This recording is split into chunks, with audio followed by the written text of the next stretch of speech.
is so hard. I feel like I'm in a world of my own. I feel so empty.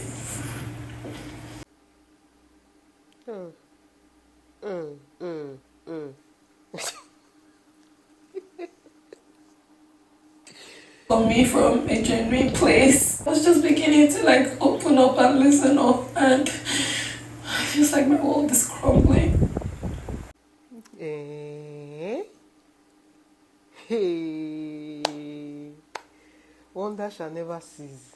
Guys, it's Mayor Frosh that is making Ruthie cry and wail like a widow, like she couldn't breathe, like the thing was restricting her airflow for real. Like, what's this? Ha!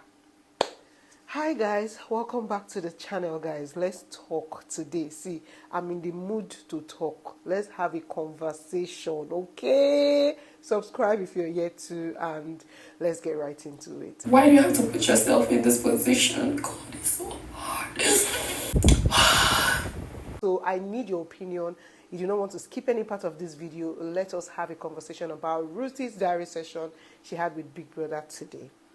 So guys, first of all, we saw earlier in the day where Ruthie was having a conversation with Mayor, saying that she felt disrespected and that what he had done the previous night was not funny. She didn't like the fact that he didn't have her back, sort of knowing that these people are people that we have had issues, and then you go ahead to disrespect me like that.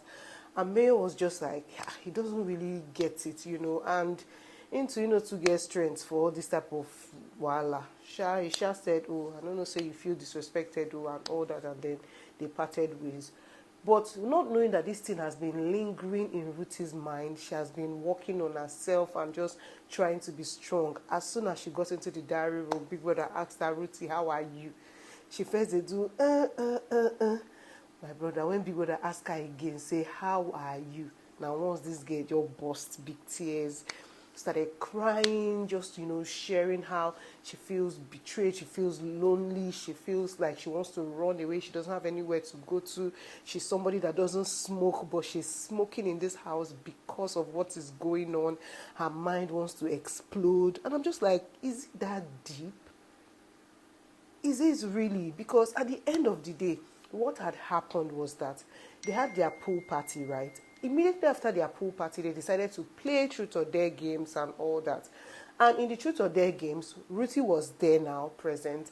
And then they now said, Mayo, tell us the 3 people in this house that you like, all right? And Ruthie was there at this point. So he started with Ruthie, went ahead to mention Nelly, and then he mentioned Handy. So when this happened, it turns out that Ruthie didn't find this funny. So she felt like she was disrespected because you guys, the heated fight that happened between Wanya and Handy against Ruthie, So she said, she was like, you could have just skipped this question, or maybe, don't just answer it. Instead of you to now come and answer it in the presence of people who said that I was tasteless because I was with you. And then you are now mentioning the person's name that said that I was tasteless. Like, it doesn't make any sense. So she felt so disrespected, and according to her, they are using the people that is closest to her to get to her because they know that they cannot get to her by themselves. And she just really didn't find this funny at all. People that was not even trying to, encourage her, talk to her about the whole situation. He was telling her that, okay, to be fair, number 1, right? Which person's name did he call first? She said, Big Brother, he called my name first. He said, hey, does that not mean something? But then again, he also mentioned Nelly. She said, yes, that she's quite aware of Nelly because Nelly was sort of in the picture when she was in the picture as well. And she had told him before now that, see, if you know that you like Nelly, then maybe you should go ahead and all that. Me and you, we can even go ahead, and even if you are with Nelly, I don't want to sort of disrespect her. We can hide and still kiss his here and there and do whatever I want to do. But just be sure of what you want, because at this point it feels like you're confused. So if it's Nelly you want, go for her by all means. But if it's me you want, pick and choose. People now asked her that, Ruthie, are you even being sincere with yourself? She was like, yeah, she is. People that tried to point out the fact that she was the one that gave him that leverage to even go ahead and mention Handy's name. She was like, how? Big Brother, like, no. Big Brother said, okay, you don't know what slippery slope is, right? She said, no, she didn't know. He now said, it is when you give somebody a chance and the person goes ahead to take a lot more chances, right? So you telling him that, oh, he should feel free to be with Nelly if he wants to be with Nelly, and then, you know, he give you a few kisses and still kisses. It feels like he can do more of that. Like, you get, like, why can't I do more? You get. So again, why was she expecting so much from somebody that she felt like she was just, you know, playing around with or something like that, Sha?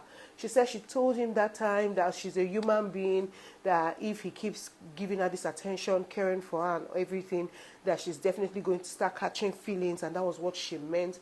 People are nasty, but you have seen now that also you had a role to play in all of this. She also went ahead to talk about the fact that she just feels like in this house that Mayor is her person.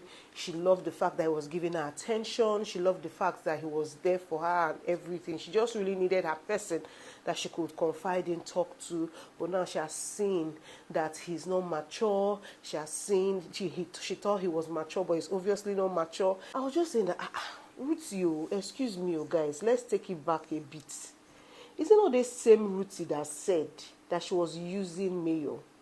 In her words, she's 7 years older than him, and she was just using him. And this was just like somewhere between last week. So how did we grow this feeling, inside 1 week, to you now? You don't dey wail like a widow. You guys should forgive me. I know say love na bastard. The way they talk shy na bastard. Love, you see love, it go stain your white. You know, you see the love? Love will stain your white. It's not just love, men too, they will stain your white. They will make sure, if you know wear clothes and you're naked, they go still drag you enter streets. That's what love will do to you. So you have seen now that Ruthie has caught feelings. Not just feelings, but serious one. The girl could not breathe. Like, if you see the way she was crying in the diary room, throughout her diary room process, like that time in the diary room, she just kept crying. And I'm just like, is it that deep? Because at the end of the day, right, I understand how she feels, so, but it's not that deep now. He's just mentioning names of people that he likes. They mad. Just mentioning people's names that he likes. And she's saying that she's not even upset with Nelly because she was aware. She's just upset with the Handy's own. So is Handy's own the revelation that you just found out that is now getting you upset? And again, this one she's saying he wouldn't have just answered the question. If he didn't answer too, she's going to make it about herself. Oh, why didn't you answer it? Because you're going to mention Lenny's name, Abi. That's why you didn't answer it. You know, this thing can escalate, it can turn into something bigger, something more, you know. So I feel like no matter the answer, whether he answered or not, I don't think that it is such a big disrespect. Me, I'm big on respect too. And I know how, if when somebody disrespects me, it pains me so much more than some other things. And if she feels disrespected, I can understand her. However, he just mentioned somebody's name that you're not talking to. So what's going on? Anyways, she went ahead to talk about how she may be going on Sunday. She doesn't know. But that Mayor had, prior to this time, told her to go and apologize or just have a conversation with Wani and Handy about what had happened with them. But she said she wasn't going to have any conversation with anybody because, number one, she wasn't trying to gossip them or talk behind their backs. Everything that she said it to them before. And again, she doesn't want it to look like it's because they are custodians. That's why she's now coming to try to make peace and all that. No. So she told Mayor that she wasn't going to apologize. So she wasn't going to have the conversation, at least not now. So she's just like, they are custodians. They have a lot of power. And she feels like they will use their power to remove her from the house. And, you know, they just had that conversation in the diary room. People that told her that she should try her best not to put herself in a position where anybody's going to disrespect her next time. Also try to praise her. You know, Big Brother now, oh, Chef Ruthie, the #1 chef, did this, you know. She tried to help bring back her spirits up. And I'm just like, oh, this is what love made me do. This on Nollywood, love made me do it, part 1 and part 2. But to be fair, I'm more of the person that is really, really trying to laugh at her, because now she they break, her heart they break, but now you won't use person. Person when they use person, hearts they break. Eh? Anyways, guys, let me know what your thoughts are in the comments. And if you've come this far, you're the real MVP. Until next time, I'm going to see you on the next one. Bye-bye.